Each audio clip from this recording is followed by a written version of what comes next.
Okay. Well, thank you for that introduction, Steve. Sorry that you're not coming down this month, but hopefully you'll be back again soon. My name is Paul. I'm an alcoholic from Kingston, Jamaica. And my throat is drying up, which always happens. It's bad enough that I'm speaking in front of 150 people, but then on top of it, it's being recorded. So I better be good. I have no idea what I'm going to say, but I usually works out. So first of all, Stephen, thank you for inviting me, and it is a pleasure to be here. I don't know if I was ever not an alcoholic. I know there's a certain amount of controversy about whether there's such a thing as being an alcoholic type or whatever, but I just know that I had an alcoholic personality. I mean, I know now from my early childhood. I came from a very um, highly strung household. My father was kind of a big deal, very popular guy, very important guy, and big fish in a small pond, but very charismatic. Everybody loved him, but he wasn't at home. He wasn't exactly a picnic. He had a really bad temper. My mother was always stressed out. They were always fighting. There was always screaming going on in the house. And I grew up as a very nervous kid. I developed asthma when I was 7. And the consensus then, anyway, was that it was brought on whenever I had a kind of emotional episode. Um, and I remember this is how, when I look back, I think I see alcoholic behavior. I used to have these kids' parties, and we weren't really supervised. Um, my parents, I mean, they were nice people. They were great people in a way, but they kind of let me anyway. I was the youngest of 6, do pretty much anything I wanted to. And so I remember having these birthday parties and drinking. I don't think I'm exaggerating, drinking maybe 20 Cokes, 20 Coca-Colas, and running around sweating. I had become a chubby kid, sweating and sort of frantic, and all that sugar and all that caffeine. And I look back at myself and I said, that's the same behavior that reared its ugly head years later. So I see that in myself. I was always, as I said, I developed asthma. They didn't have puffers and things like that in those days. You kind of had to, hook yourself up to a nebulizer and my mother insisted that I not do any athletics at school. So I became this sort of chubby, not athletic, nerdy, sweaty kid. Um, and then when I was 12, I went away to boarding school. I wanted to get out of Jamaica. I was really bored with life here. And I had been to New York a few times, and I thought, wow, I want to go back to New York. But the school was in Westchester County, outside of New York, about an hour. It was a boarding school. I hated it at first, but I stuck it out for the 4 years. I was 12 in ninth grade and small for my age, and everybody else was 14 and big and healthy, strapping American types, and I just never fit in. So I always felt this kind of I think again, this is a lot of this is hindsight, but a kind of low level depression just followed me all the way through my teenage years. I'm not saying that it was all bad, but there was always this feeling of, I heard somebody call it once, a mild river of misery flowing through my life. And I think that aptly describes it. toward the end of my high school career, of course, we started drinking.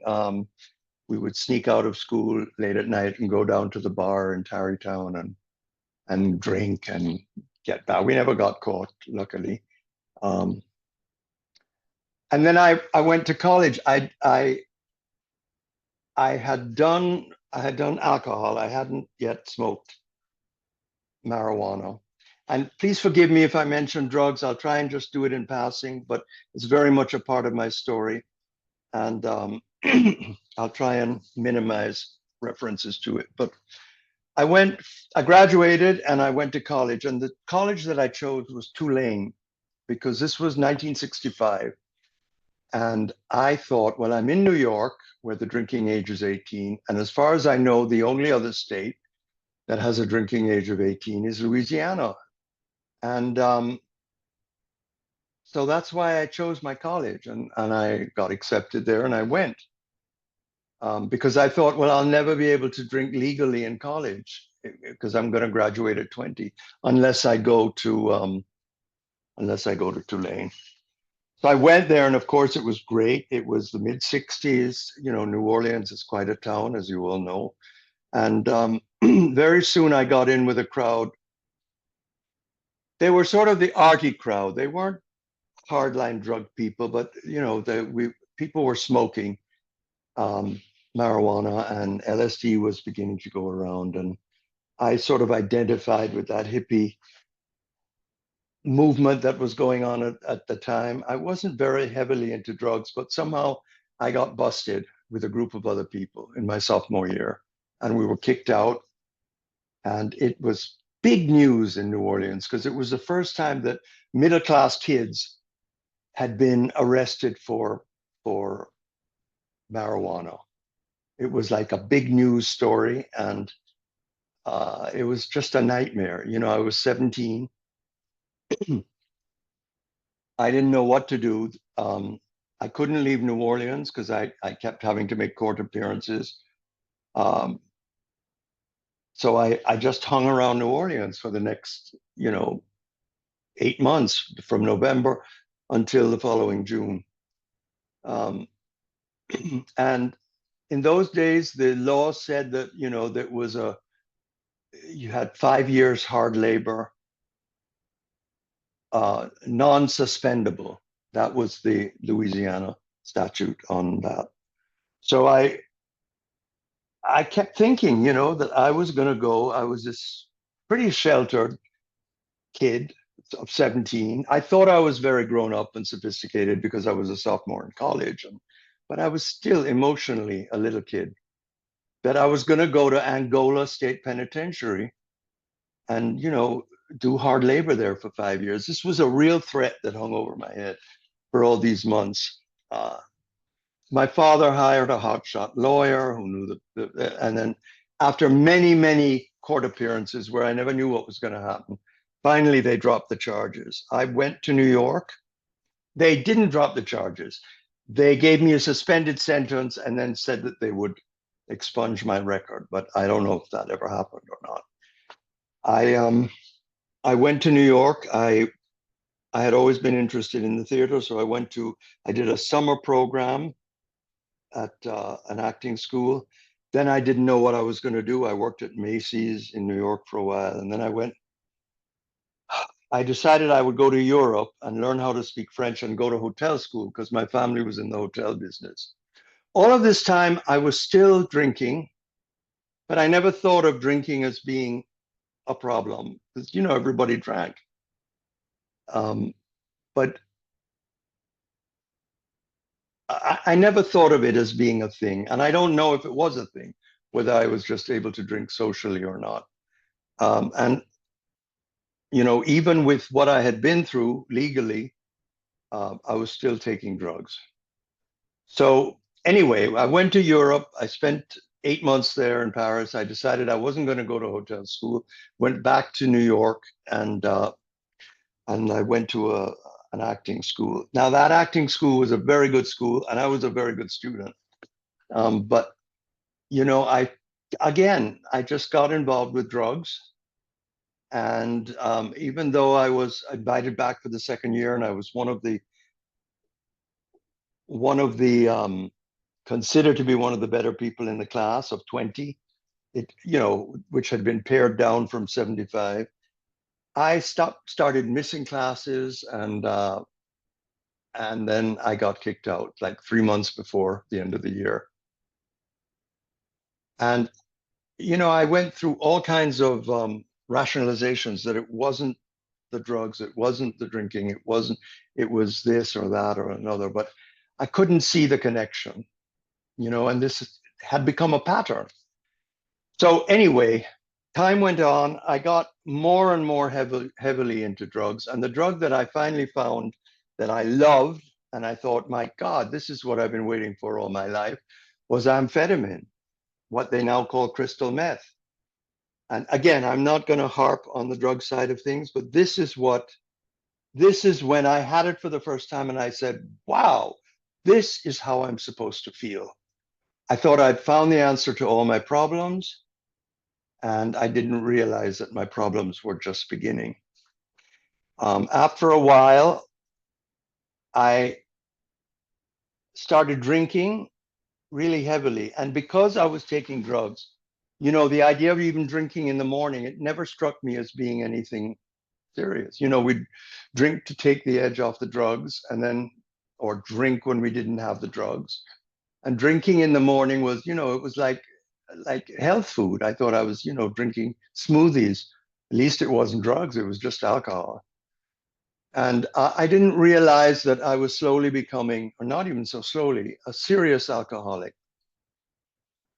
Anyway, after a while, things got really bad, and I went back to Jamaica, and I managed to do okay for a while. I switched to pills, but in those days, you were able to go, you know, get pills from the pharmacies here without prescriptions, and I would go all over the island getting my pills from different places, and drinking and taking other drugs, and I just went on like that.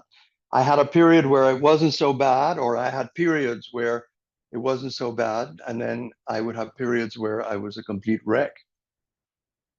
And I realized one time I was at home alone in my apartment. This is in Jamaica. I must have been in my mid 20s. I had no, I wasn't feeling well. I had run out of all my pills and my alcohol. I'd run out of alcohol. And I just wasn't feeling well enough to go out and drive and go buy more booze. And I remember, you know,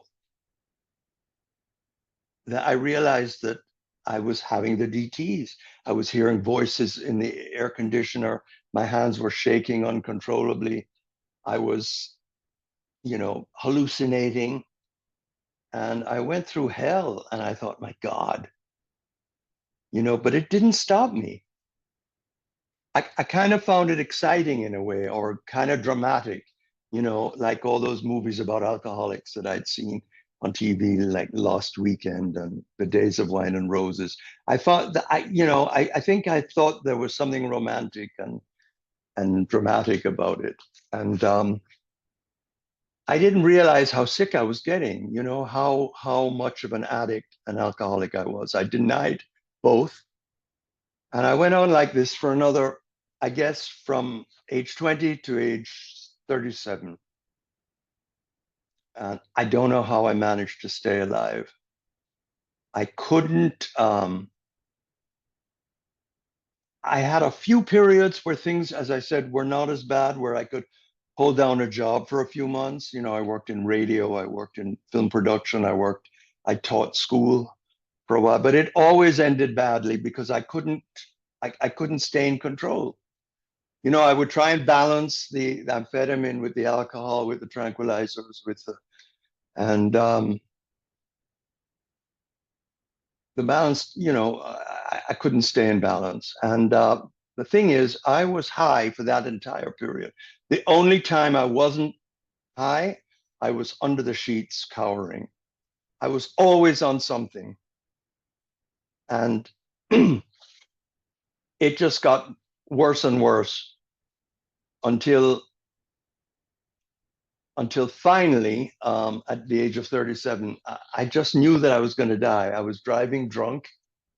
I would go to sleep. I would wake up in the middle of the night, frantic, swallow like a handful of Valiums on top of the alcohol. Um, I was, mixing with the worst possible company. There were times when I would wake up and my car wouldn't be home. I wouldn't know where I'd left it. Um, I was having blackouts. I didn't know they were called blackouts. And I was still driving and still, I think I could get away with a lot because I was in Jamaica. My father, as I told you earlier, was a big deal. I didn't have to work, which was unfortunate for me. So I managed to go along. It's not like I had enough money not to work, but my dad paid my rent and I would get some kind of allowance, but of course the check was always late or I was always overdrawn at the bank, and I I was completely dependent. I could not function as a normal adult. Um, I, I I finally thought, I'm not going to make it if I keep on. Something told me that. And I asked my sister-in-law, who was from Miami, if she could find a place where I could go. Because I had heard at this point of treatment center, I'd heard vaguely of Betty Ford. I knew a lot of stars were going and getting sober. So I thought, well, maybe I could do that too. And anyway, my brother took me up to Miami. We went to South Miami Hospital. They had a addiction treatment program at the time. I checked in, and I don't know what I thought it was going to be, but I had no desire to have anything to do with AA. I had been to a couple of meetings, one that year in Jamaica and one a few years prior when I was spending time in Los Angeles, and I couldn't relate to it. And I thought, no, that's not for me. But I got there and I found out the whole thing was AA based. And first of all, I went through a detox that was most people went through detox for like 2 or 3 days. I hope I don't sound like I'm bragging, but my my detox went on for like about a week because I was so sick from the drugs and the alcohol that they wouldn't actually let me out of the bed, and they I don't know what they did to get me on eventually on my feet. But I suddenly, when I could think and walk around, and as soon as I was aware of what the program was and where I was, I kept trying to find reasons why I didn't need to be there, why I had nothing in common with the people who were there. They all had either DUIs or their wife made them go, or their boss made them go. And I didn't think I was an alcoholic. I didn't like Alcoholics Anonymous. I thought that's fine for those people, but it's not for me. So I would, they forced us to have meetings there. We had meetings there, and they also took us to meetings. I wouldn't say I'm Paul, I'm an alcoholic. I would just say I'm Paul.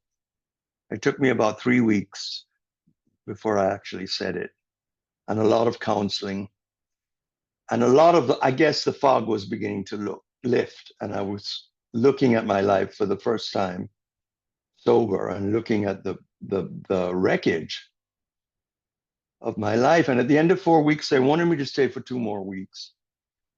And I rebelled. I said, no, no, no. I have to go. I have to get back. And my brother had come to visit me. And I said, no, I have to get back. And he said, well, what do you have to get back to? And that hit me hard. And I suddenly realized I didn't have anything to go back to. So what I did was I stayed the extra 2 weeks. I went back. I didn't go back to my apartment. I went and stayed with my three unmarried sisters who lived in this spooky old house. Used to be our family home. And I thought, well, okay, I'll go and live there. and moved out of my apartment without, had people help me get the stuff out. And I was extremely depressed. I thought, okay, I'm not going to drink, but, I'm never going to smile again. I'm never going to laugh again. I'm just going to live this dull, insipid, dreary existence. And somehow I kept going. I didn't want to go to meetings when I'd come back to Jamaica because it's such a small community. And I thought, oh God, everyone's going to know that I'm a drunk. I don't know what I thought they thought I was. Anybody who did know me or know of me. I used to always create scenes in public, and um, I was kind of like a public menace when I went out. Um, so I was hesitating going to meetings, and then I got a call. It was a friend of the family. I didn't know him, but I had known his brother. He came by. He said, I heard that you were in treatment. I'm going to come by and see you. He came by and he said, I'm coming tonight to take you to a meeting. And I was, but he did. And I went. It turned out it was right around the corner from where I was living at my old family home. And I went, and every night at first he came and picked me up. And so I started going to the meetings every night. And I didn't, when I was time for me to share, I would just say my name and that's it. I would get there like at 1 minute before the meeting and leave 1 minute after. I didn't want to talk to anyone. I didn't want to, you know, but, time went by. I spent my days just lying on the couch watching old reruns on TV. I couldn't do anything. I couldn't, I didn't know how to, there's this verb they use now. I didn't know how to adult.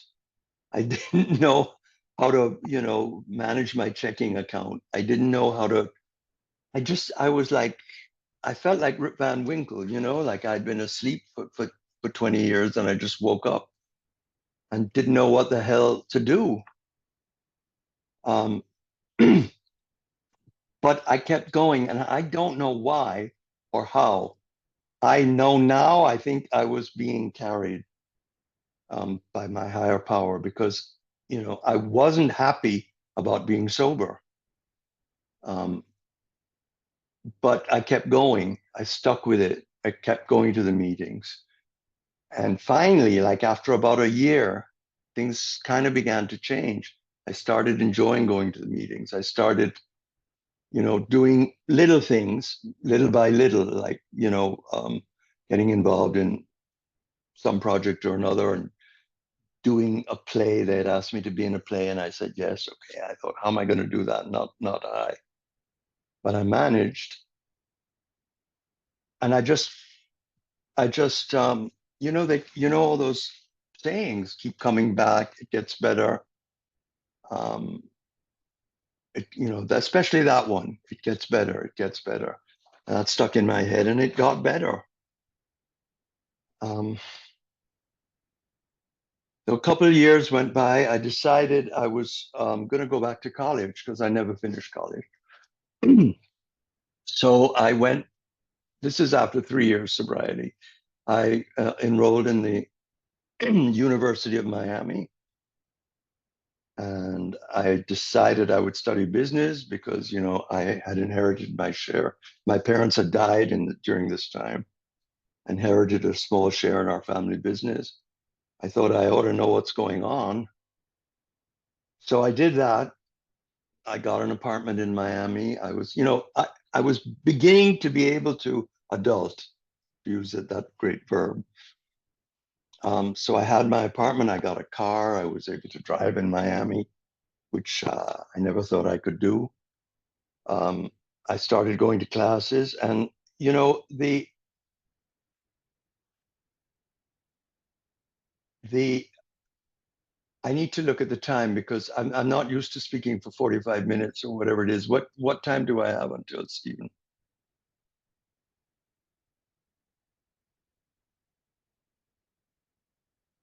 or anybody? got another 50.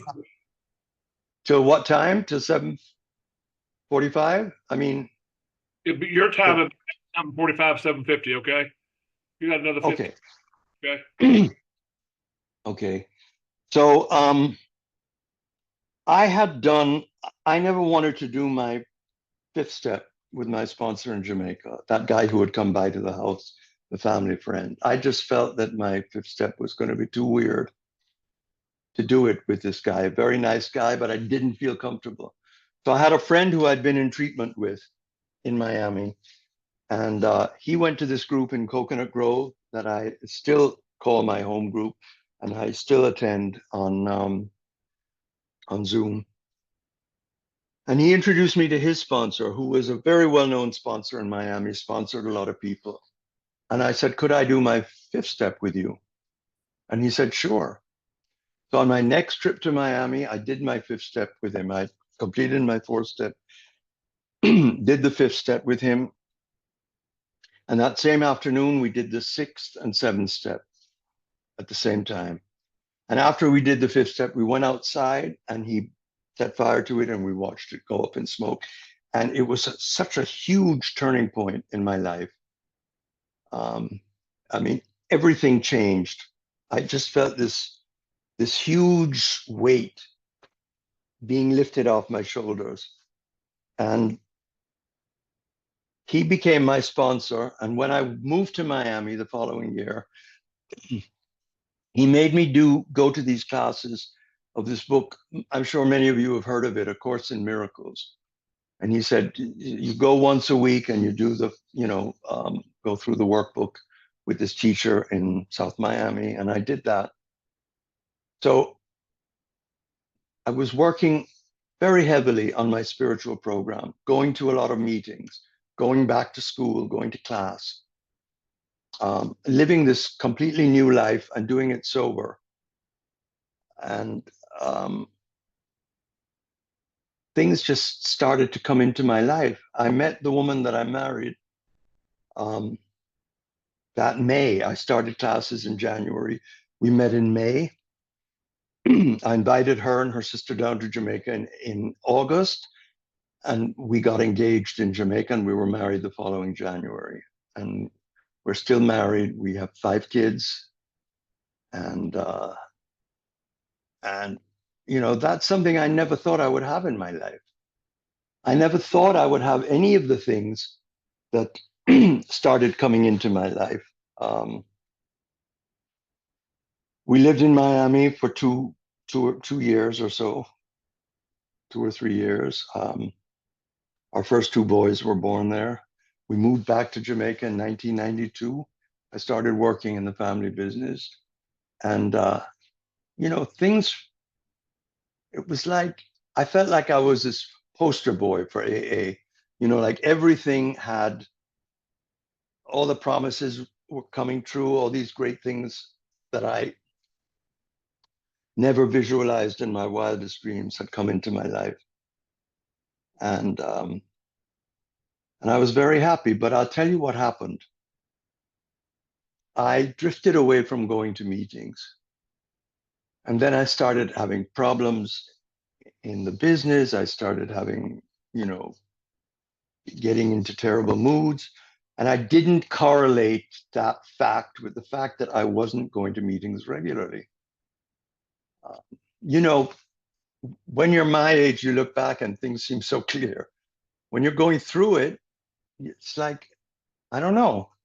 It didn't occur to me. It seems so obvious now that I had stopped going to meetings and my life had become really difficult and I was really unhappy and really stressed out all the time, going into rages, um, anxious, depressed, having actual, problems, monetary problems, family problems, all kinds of things. Finally, after this is about, by now I'm talking about 15, 20 years into my sobriety when I had just basically stopped going to meetings. I would drop by maybe once every few months and then once a year, and then I just wasn't going at all. And I was traveling a lot for business, and I was having terrible jet lag and not being able to sleep. So I went to my doctor, and the doctor said, I'm going to prescribe you Xanax. Sorry to talk about drugs again. And, had I been going to meetings, I would have said, well, I'm an alcoholic. I really should stay away from pills like that, Valium, Xanax. But I just sat there in silence, took the prescription, started taking the pills, first only for travel. Then I decided I really needed them. I realized that there was a danger. So I went to see a guy I had been in AA with in my early sobriety in Jamaica who had become a counselor. And I said, Barney, I'm going to take these pills on a schedule to prescribe them 3 times a day, a low dose. I'll take them on a schedule so it won't be like drinking. And he said, well, that's a terrible idea. But I ignored him. And I said, well, I'm going to do it because I need something. And I did that. And that went on for quite a while. And something happened in my life with a family member who we suddenly found who had a real meltdown. And we found out that he had been taking those tranquilizers for over 30 years. And none of us knew about it. And he had a complete meltdown and had to go into treatment to get off them and detox. And I thought, what am I doing to myself? So I just stopped taking them. I used everything I knew about, everything, all my tools from the program, and I just stopped. And I started going back to meetings. And quite a few years went by. No, let me just say one more thing, and then I'm going to wrap up soon, because this is important. After I stopped, I fell back into a very deep depression. And I decided I was going to go see a psychiatrist. So I went to a psychiatrist. And he basically thought that I had probably been depressed for a very long time. So he prescribed these antidepressants. I've been taking them now for 10 years. They don't work like the other pills. Some of you may know about that. They're completely different in the way they work. But I'm not even sure they work. I don't know if they work or not. He seems to think that I'm better taking them, so I'm still taking them. They don't work, as I say, like a tranquilizer. It's not something you take, you feel better, and then it wears off. It's something that builds up in your system and it regulates your own neurotransmitters. So I'm assuming that it works. I still struggle with depression, but I think it's maybe a little bit better. I see him now once a month. And, I have a name now for this mild river of misery that I think I was trying to solve my whole life in various uh, searching for solutions in all the wrong places, basically. But as I said, I got back into the program, and then my life and my mood really improved. I started doing, in my early years in the program, I never really did service. Minimal stuff at the beginning, but I never sponsored anybody. I never did any of that. Um, COVID started, and for me, it was a great blessing. In one way, I know many people got sick and died and had a terrible time, and certainly business-wise, it was terrible. But for me, it was a real blessing because I started. We got onto Zoom. Our local group was revitalized by a lot of people coming to our meetings, and um, and getting involved in our group in Jamaica. I was able to go back to my old home group um, in Miami, in Coconut Grove. So I have two home groups now that I go to regularly. I started sponsoring people. I started doing service, hosting meetings, um, being the currently the secretary of the group. And what a difference that has made in my life, especially working with sponsees, especially taking them through the steps. I rediscovered the steps. And I realized that I had just never, I had such success at the beginning in the program, but I didn't keep working it. I really thought I had graduated, even though I said, oh, you don't graduate from this program. But something inside me, I think, thought that I had graduated, and that was a huge mistake. But, now I know that I will be going to these meetings for the rest of my life. I need to go. I need to hear other people's stories. I need to know who I am and what I need. I went to a meeting a few years ago in Hudson, New York. I was visiting a friend who was also in the program, and I shared the thing about how I had started to, how I had taken the tranquilizers um, I didn't know whether I should change my sobriety date, but I didn't think I should because they were prescribed. I was not taking them to get high. I thought I was taking medicine. And this guy in the meeting said, you don't have to change your sobriety date, but whenever you tell your story, you always have to tell that part of it. And that's what I have made a point of doing, because I should have known better. Had I been going to meetings regularly, I would have said, no, I'm sorry, I can't take that kind of a pill. I'm an alcoholic. But I didn't do that. So I went through that whole thing. And so, that was 11 years ago that I stopped those pills. So, I mean, I still say that I'm 37 years sober. You may contradict me if you want and say you're only 11 years sober, but I thought about it a lot and I got a lot of counsel on it. And so I've just kept my regular sobriety date. But I always make a point of telling the story and how easy it is. You go through a bad period, you're not maybe relying enough on your group, your higher power, the fellowship, the program, and you suddenly think, well, I need some other solution. The depression is real. It's not extreme. I mean, but it's real and it can be crippling. But I think it's being treated with this other medication. So, but what I think prevents me from getting depressed is when I am working the program, when I'm working with someone else, when I reach out, when I'm doing service. It doesn't have to be anything big, it's just little things. Calling someone, sending them a text, how's my sponsee today? And I'm so grateful for this program. I would not have had a life. You know how people say, "Oh, get a life." It's an American expression. Kids used to say it. That's how I feel about AA. I got a life. I wouldn't have had that life. I would have been dead, first of all, most likely at the age of 37, the way I was living. But I didn't. I didn't die, and I managed to make it to 75. So I'm grateful. I'm grateful you asked me to speak tonight, Stephen. And I am grateful to you all. And I hope I made a little bit of sense.